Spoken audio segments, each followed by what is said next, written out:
قرآن مجید میں اللہ تعالیٰ فرماتے ہیں اس شخص کے بارے میں کہ جس نے کسی مسلمان کو ناحق قتل کیا. اللہ تعالیٰ اس شخص کے بارے میں فرماتے ہیں من یقتل مؤمنا متعمدا فجزاؤه جہنم خالدا فیها وغضب اللہ علیہ ولعنہ واعد لهم عذابا عظیما. اللہ اکبر. جو کسی مسلمان کو قصدن جان بوجھ کر ناحق قتل کر دے، اللہ تعالیٰ فرماتے ہیں اس کا بدلہ جہنم کی آگ ہے، اور اللہ تعالیٰ فرماتے ہیں ہمیشہ ہمیشہ کے لیے اس میں رہے گا. اور پھر اللہ تعالیٰ نے فرمایا اللہ اکبر، کیا یہی کم تھا کہ اللہ تعالیٰ خود آگے فرما رہے ہیں کہ وہ غضب اللہ علیہ، اور اللہ تعالیٰ کی غضب اس شخص پر ہوگی دنیا اور آخرت میں. دنیا میں بھی غضب ہوگی اور آخرت میں بھی غضب ہوگی اس شخص پر جس نے کسی مسلمان کو ناحق قتل کیا. وَلَعَنَهُ. اگلی بات سنو کہ اللہ تعالیٰ فرماتے ہیں کہ اللہ تعالیٰ کی لعنت ہوگی اس شخص پر. اللہ اکبر. اور تیسری بات اللہ تعالیٰ فرماتے ہیں وَأَعَدَّ لَهُمْ عَذَابًا عَظِيمًا. اور اللہ تعالیٰ نے بہت بڑا عذاب تیار کر رکھا ہے. ذرا آئے وہ کہ جو شخص کسی مسلمان کو ناحق قتل کرے گویا کہ اس نے پوری انسانیت کو قتل کر دیا. حدیث میں آتا ہے گویا کہ سب کو تکلیف دی ہے، سب کے دلوں کو لرزا کر رکھ دیا، سب کو مار دیا اس نے کہ جو کسی مسلمان کو ناحق قتل کر دے. اللہ اکبر. کہ اس کا بدلہ کیا ہے؟ فجزاؤه جہنم خالدا فیها وغضب اللہ علیہ ولعنہ واعد لهم عذابا عظیما.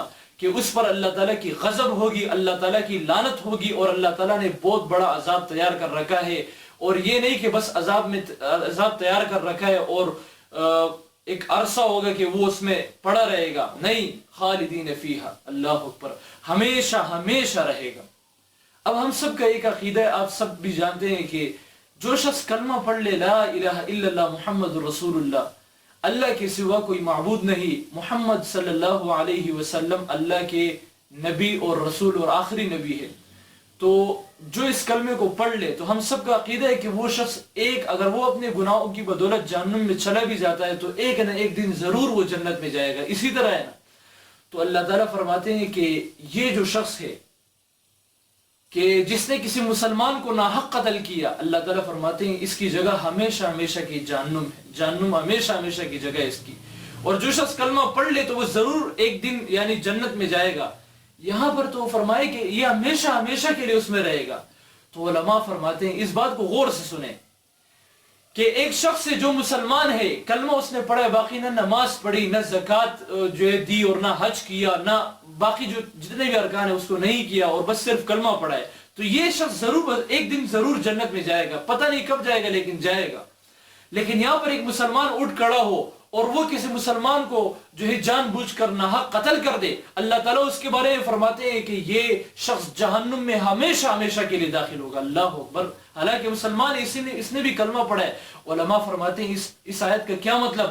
اس آیت کا مطلب یہ ہے کہ یہ شخص جو کسی مسلمان کو ناحق قتل کرے گا یہ اس وقت تک نہیں مرے گا جب تک یہ کفر میں مبتلا نہ ہو جائے. اللہ اکبر. یہ دنیا سے رخصت ہوگا تو کافر ہو کر مرے گا. یہ جب دنیا سے جائے گا تو کافر ہو کر جائے گا. نبی کریم صلی اللہ علیہ وسلم نے فرما دیا انما الاعمال بالخواتیمها، انما الاعمال بالخواتیم، کہ نبی کریم صلی اللہ علیہ وسلم نے فرمایا تمام اعمال کا دار و مدار خاتمے پر ہے کہ خاتمہ کس طرح ہوا.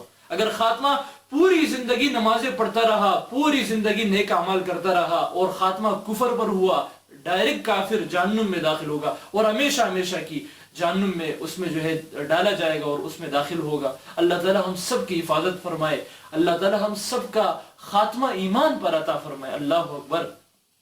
کہ کسی کا پتہ نہیں ہے کب اس کے ارادے بدل جائے، کب اس کا ذہن بھٹک جائے، کب وہ عقائد سے اور دین کی ضروریات سے انکار کر بیٹھے. اللہ اکبر. اللہ تعالیٰ ہم سب کی حفاظت فرمائے. تو فرمائے کہ جو شخص کسی کو ناحق قتل کرتا ہے اس کی سب سے بڑی نحوست، سب سے بڑا جو وہ اس کے لیے جو سب سے بڑا حادثہ ہے ایک قسم کا، اور اس کے لیے جو سب سے بڑا جھٹکا ہے وہ دنیا میں یہ ہے کہ وہ کافر ہو کر دنیا سے جائے گا، رخصت ہوگا. مسلمان نہیں ہو سکتا. مسلمان ہو کر یہ دنیا سے رخصت نہیں ہو سکتا. اسی لیے اللہ تعالیٰ نے قرآن میں فرمایا کہ یہ ہمیشہ ہمیشہ جہنم میں داخل ہوگا. اور ہمیشہ ہمیشہ کافروں اور مشرکوں کی صفت ہے کہ وہ ہمیشہ ہمیشہ جہنم میں داخل ہوں گے. تو یہ اس کے لیے کتنی بڑی ہلاکت کی بات ہے کہ جو کسی مسلمان کو ناحق قتل کرے وہ اس وقت تک نہیں مرے گا جب تک وہ کفر میں مبتلا نہ ہوگا۔ اللہ تعالی ہم سب کی حفاظت فرمائے۔ تو لیکن یہ یاد رکھیں کہ اگر وہ موت سے پہلے اللہ تعالیٰ اس کو توفیق دے دے توبہ کی، تو جتنے بھی مسائل ہیں پھر وہ علماء سے پوچھتے ہیں لوگ کہ اگر اس کی پھر اس کا حقوق العباد میں سے اگر کسی کا حق اس طرح کا ہے تو اس کی کیا صورت ہے۔ بہرحال اللہ تعالیٰ سے توبہ کرے گا، بہت بڑی توبہ کرے گا، کیونکہ بہت بڑا جرم ہے اور بڑے جرم کے لیے بڑی توبہ ہے۔ اللہ تعالیٰ کے سامنے زار و قطار روئے گا، اور اس کے بعد جو ان کے اہل و عیال ہیں ان سے جو معاملہ ہے وہ علماء کو معلوم ہے، اور علماء اس کے بارے میں مسائل بتاتے ہیں کہ اس کی کیا صورت ہے۔ اگر کسی کو توفیق اللہ تعالیٰ دے دے تو اللہ تعالیٰ کی رحمت کے دروازے کھلے ہیں، اور اللہ تعالیٰ ہر کسی کو قبول کریں گے۔ اگر اس دنیا میں اس کی آنکھ کھل جائے اور اس کی ندامت کی آنکھ کھل جائے اور وہ کہے کہ یا اللہ مجھے معاف کر دیں۔ وہ بنی اسرائیل کے ایک شخص جس نے 99 قتل کیے، وہ پورا بڑا قصہ ہے کہ آخری قتل بھی اس نے کر لیا، 100 پورے کر لیے، اللہ تعالیٰ نے کیسے اس کی مغفرت فرمائی۔ تو دنیا سے رخصت ہونے سے پہلے اگر ندامت کی آنکھ کسی کی کھل جائے تو اس کے لیے بہت بڑی غنیمت کی بات ہے۔ اسی طرح دیکھیں یہ تو اس شخص کے بارے میں ہے کہ کسی مسلمان کو قتل کر دے۔ اب اگر کوئی شخص کھڑا ہو بدبخت ظالم اور وہ کسی عالم کو قتل کر دے، اللہ اکبر، تو اس کی کتنا بڑا جرم ہے۔ علامہ علوسی رحمۃ اللہ علیہ تفسیر روح المعانی میں لکھتے ہیں، وہ خود فرماتے ہیں کہ جب کوئی قوم کھڑی ہوتی ہے اور وہ کسی نبی کو قتل کرتی ہے، شہید کرتی ہے، تو علامہ علوسی رحمۃ اللہ علیہ فرماتے ہیں کہ اللہ تعالیٰ کی غضب ہے وہ فوراً ان پر جو ہے نازل ہو جاتی ہے۔ جو قوم کسی نبی کو قتل کرتی ہے، اللہ اکبر، اور غضب کے بعد اللہ تعالیٰ اس قوم میں سے 70,000 لوگوں کو موت کے گھاٹ اتار دیتے ہیں، 70,000 لوگوں کو۔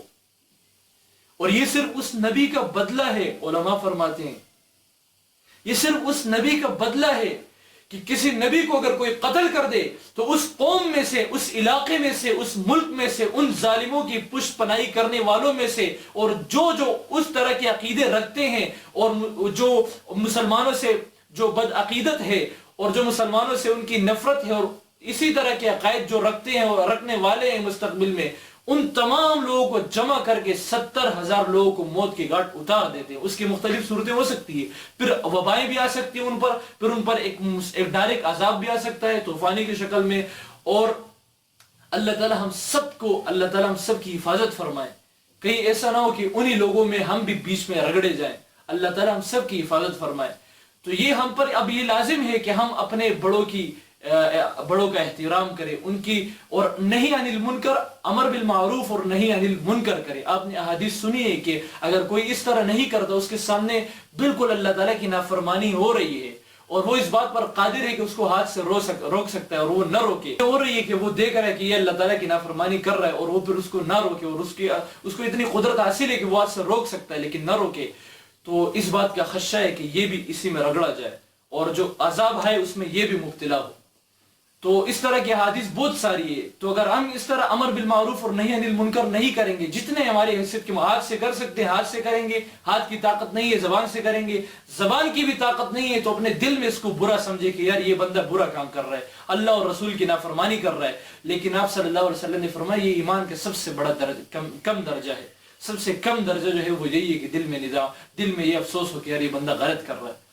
تو ہمیں اپنی پوری وسعت کے ساتھ، جتنی ہماری وسعت ہے، ہم اس وسعت کے ساتھ ہم لوگوں کو نیک کام کی دعوت دے اور برائی سے منع کرے۔ اسی بات کے ذیل میں حضرت ابن عباس رضی اللہ تعالیٰ عنہ سے نقل کرتے ہیں، علامہ علوسی رحمۃ اللہ علیہ فرماتے ہیں، حضرت ابن عباس رضی اللہ تعالیٰ عنہ فرماتے ہیں کہ اگر کوئی قوم اٹھ کھڑی ہوتی اور کسی عالم کو قتل کر دے، کسی عالم کو شہید کر دے، اللہ اکبر، تو اس قوم کے لوگوں میں سے، اس علاقے میں سے اللہ تعالیٰ 30,000 لوگوں کو موت کے گھاٹ اتار دیتے ہیں۔ اور یہ اللہ تعالیٰ نے اپنے رجسٹر میں لکھ لیا ہے کہ اتنے لوگوں کو مرنا ہے۔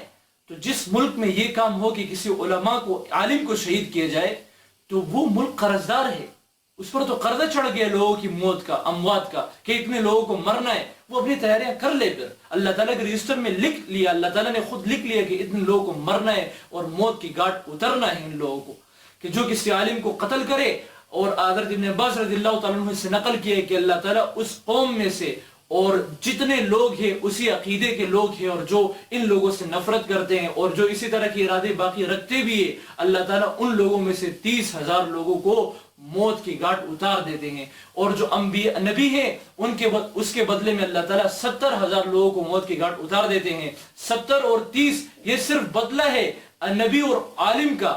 اللہ تعالیٰ کی غضب اس پر رہے تو پھر اوروں کی بھی ہلاکت کا سبب بن جاتی ہے۔